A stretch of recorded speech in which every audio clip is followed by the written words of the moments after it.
Beloved Creator, source of all that is, guides, guardians, and wisdom keepers, we acknowledge and thank you for the gift of our being, the guidance and support we receive from you at all times. And we thank you for this opportunity to gather and share our thoughts.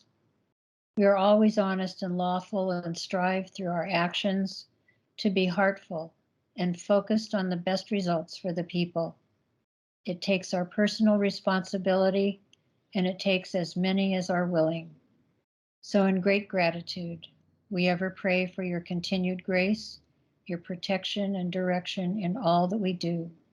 Let it be so, and so it is.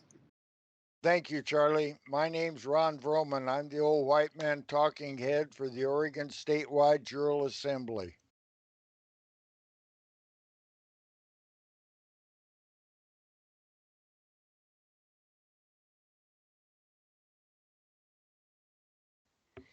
I'd like to talk to you a little bit about mindset. When you grasp one, you grasp the other, and you can no longer claim ignorance of the law. Unalienable rights granted by God the Creator, put that in one hand. That is named lawful. In the other hand, place the creations of man, such as the UCC, USC, UCMJ, 501c3, IRS, ORS, and name that legal. They're two different jurisdictions. Now switch hands, same deal. You can participate in either one anytime you wish, but only one at a time. A man or a woman with their children can expatriate a jurisdiction. Unalienable rights are found in the de jure, where men and women and their children have body, mind, spirit, flesh, blood, soul. These come with responsibilities found in Article 1, Section 1, lawful, Oregon's Constitution, circa 1859. Privileges. The United States citizens have titles, acts, statutes, ordinances, mandates, and orders. All are of the de facto jurisdiction. The only reason U.S. citizens exist is for the peace, safety, and happiness of the de jure. That's me and you. The de facto has failed. We changed them out this year, 2022. They've had 112 years of de facto rule in color of law, and this is where we are. We're changing them. If you hire an attorney, you self declare that you are incompetent and a ward of the court, and your attorney is a member of that court. Read the 12 presumptions or look at www.orsja.org and find the show we did on the 12 presumptions. It's clear and concise, and you don't have to look up anything or even read. You do have to think. Then I'd like you to look up on DuckDuckGo, Athens, Tennessee, 1947. If you are an incorporated entity, whoever incorporated you owns you. A 501c3 church reverses the authority from God to the de facto state. It's a fact. Just look at the paperwork.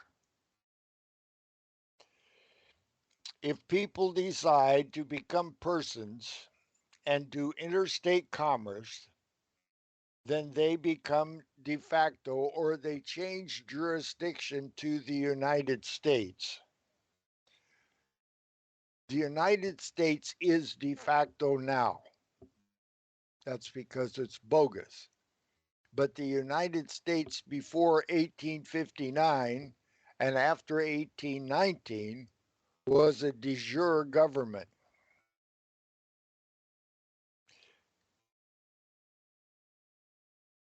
Okay. If you are an unincorporated assembly of people, a church, a farm, a ranch, a tribe, a clan, a club, a private membership assembly, I don't like associations, you answer to no de facto, as in the city of Portland, a subdivision of the county of Multnomah, a subdivision of the United States, a subdivision a subdivision of the state of Oregon, a subdivision of the United States, Inc. That is de facto. In the de jure, we have unincorporated government. De facto on Oregon has 112 years already. Did a rant on that. They failed. We're replacing them. I suggest you read and comprehend the United States of America's Constitution, circa 1859. That's the one that has Amendment 13, Titles of Nobility. Oregon's Constitution, 1859, or a facsimile, whatever you can get that's published. Then move over to our Articles for or of Confederation and Perpetual Union. It's not Articles of Confederation.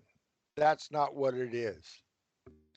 It's the Articles for Confederation and Perpetual Union. Perpetual Union is part of it. They like to leave that part out. And the Declaration of Independence. All amendments, treaties, and SALs have to be validated, such as the statutes at large printed for 1858 were written after the war between the states, which wasn't a war. I, we, you, us, they need not comply. Make sure your paperwork is correct, your status, standing, and jurisdiction is clear. A member of a grand jury cannot be under the jurisdiction of the de facto, except it be by direct knowledge of a crime, a wet ink signature from a judge from a lawful court, and a presentment or true bill or an indictment from a grand jury. That's the only three ways. No more plausible deniability or prosecutorial discretion or preference. You know, and you cannot unring the bell. De facto must return to government that which is rightfully ours, and they don't want to do it. We are Article 1, Section 1, the de jure. People in a society become persons and give their jurisdiction to the de facto that authorized them, such as the John Birch Society, the Society of Jesus, or a Jural Society. And I yield.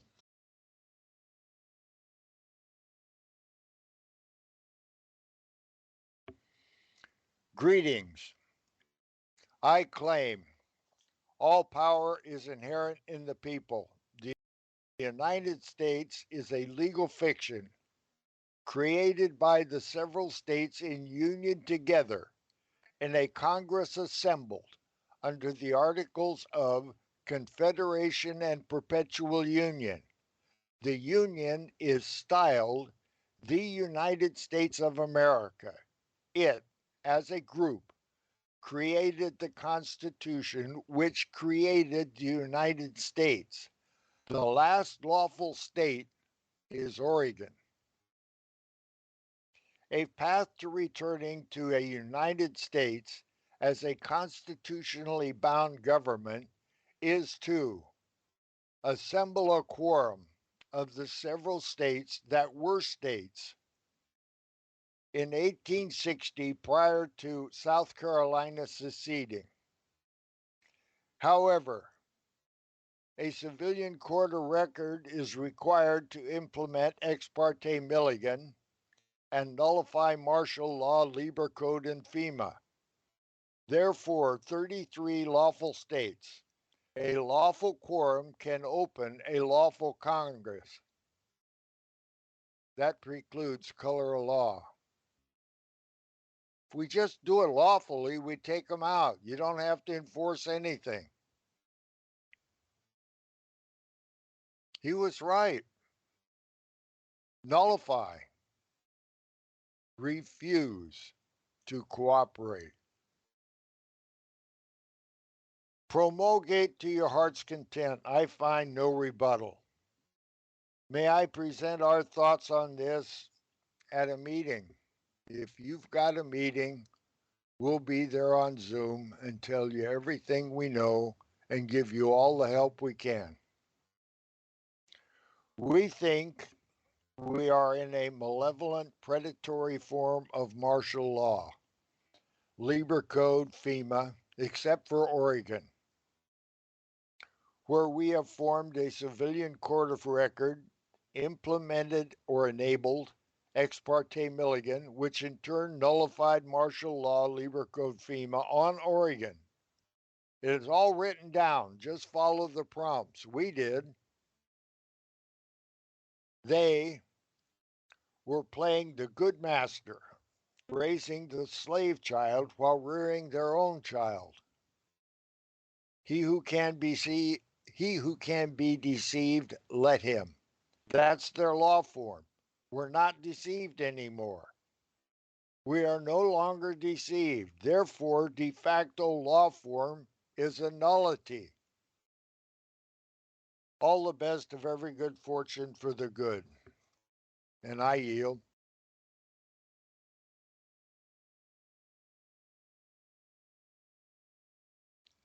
The men of the original 13 states and commonwealths, the former colonies, constituted a Congress assembled and they named it the United States of America.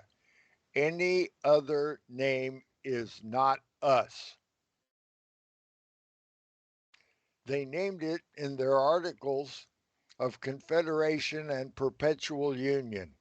That group created the United States of America's apostrophe S showing possession Constitution. 12 of the 13 ratified it for Washington's inauguration. Rhode Island and Providence Plantation did not make it to the inauguration because they did not return their ratified constitution. There was only 12 states at at Washington's inauguration. And the perpetual union was restored when Rhode Island and Providence Foundation returned. It stayed restored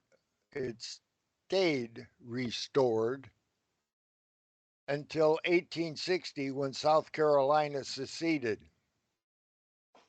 Oregon had been made the 33rd state before that happened. I don't know if South Carolina seceding from the Union did anything other than break the perpetual union, which is quite a bit. And I'm not sure how to fix all of that. But I do know that it needs to be fixed. When the United States Congress closed because they had no quorum in March 1861, they closed the constitutionally created United States. and they opened a color of law governance in de facto for the United States under Lincoln's martial law, Executive Order 100, the Lieber Code. And they opened this unconstitutional de facto corporation that they later incorporated. And sometime after 1906, they flipped every state and territory into an incorporated subdivision of the bogus United States Inc. No longer a creation of the United States of America in Congress assembled, but a creation of Lincoln and bar attorneys and military.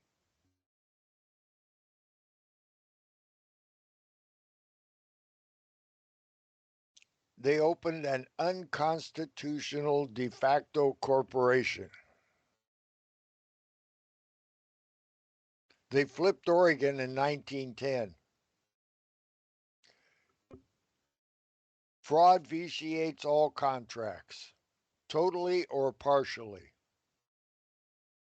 We have had a benevolent form of martial law from about 1860, late 1860s, pick a date, 66, 68. It's been pretty benevolent all that time. They do what they want and they break all kinds of laws. They do all kinds of horrible things, but it was pretty benevolent. I used to always say it may not be great, but it's the best one around. It probably still is the best one around, especially if you haven't woke up to the fraud. To, refer, to return from this ancient treason of the 1860s, we must return to a constitutional Republican form of government. We are doing this on Oregon, and we would like to see the other 33 states and 17 territories do the same thing and lawfully return to the United States of America. And I yield. So today, we spent a great deal of time at a place in Gladstone, uh, a nice bar and restaurant place with a big parking lot, and they had, I don't know, maybe 15 or 20 tents set up. Lots of people selling flags and all that kind of stuff. Probably more vendors than there were spectators. Proud Boys were there. They make a good show. I didn't get a chance to talk to Flip, but the Proud Boys do good. Uh, as far as the assembly goes, we picked up one and lost one. Uh, Interestingly enough, one of us had at one time been a felon, and they took away his right to bear arms, which I think is absolutely horrible. I think Who? it's impossible. Yes, it's a natural God-given right that you be able to protect yourself, okay? And then this de facto government says to this guy after did his time for whatever the hell it was, and he should have been straight with us, and he's been living a good life, I suppose. He's wearing some gear from Proud Boys, and he's manning a tent for the Veterans Motorcycle Club or something. And there's motorcycles everywhere, and 5 feet away from you or from me or whoever's there, a guy will light off a great big Harley Davidson motorcycle and gun it and do nothing to 50 and 25 feet and then throw on the brakes for some reason. And I'm Mm. going, oh, yeah, okay. This is, but anyhow, all in all, a pretty good group. They had good music, the food was good.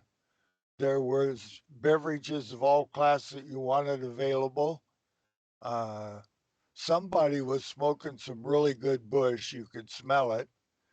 And a lot of nice people. Then we went to another venue, which was a tennis club. They had, oh, what do you call it? Black visqueened off the court so they could keep off court shoes off the tennis court, which is a good idea. Set up chairs and it was well done. Had a pretty good stage. They It was funny though. They have indoor lighting by putting in a translucent ceiling Mm-hmm. and the light shining through really good. And Right. they turn all the lights off and you can still see to play tennis. And they're trying to show movies onto a screen in that light and you see zero. Once in a Wow. while, It was way too bright. what? Way too bright then, huh? Oh, yeah, it was, you know, and then they'd flash words to, echo their talk and they just lost the video portion of their show. That's too And bad. yeah, it was too bad. But the guy they had as the speaker, John, and an Italian last name like Gorderoni. And I didn't see it written out, so I don't know what it is really, but he put on a really good talk. And ex FBI guy, Mm-hmm. uh, ex Department of Defense guy, uh, he said after he left the government and got into this patriot thing, the people that he used to work for came to visit him to see if he was a domestic terrorist. Oh no. Yeah, oh yeah. Yeah. Uh, but it was good, interesting, and the guy that put it on, his name is Don, I believe. Yeah, I've talked to him a couple of times before. He's hard to talk to, and he's the nominal head, we'll say, of the Republican Party or a fraction of it that is more unRepublican Party conservative than Mm. Republican Party. You Yes. know what I'm saying? Uh, Yes. How do you take the message? yeah. Uh, Anyhow, Cynthia likes him, Mm-hmm. and she's a pretty good judge on that kind of stuff. And she's got an agenda with him, and she's going to talk to him uh, soon about the assembly and all that. And she's done well on that. She does well on that. But anyhow, I cornered this John guy. Uh, he's outside in the parking lot talking to some Proud Boys and some other people. Mm-hmm. And a half a block away, Antifa's pitching a little fit. And, it could get interesting. Probably not. But security's pretty good. And so he was standing there talking with these people, and we see each other at events, so everybody's knowledgeable of who's there. And Yeah. he comes from inside the building, and so do I. And I catch him in the parking lot, and I want to talk to him. Now, this guy is former FBI, former Treasury Department, a knowledgeable constitutionalist, ex military, 2nd Battalion, 5th Marine Attack Division, who knows? But Yeah. he knew exactly, and anybody that's a Marine would know exactly what he was talking about. Mm-hmm.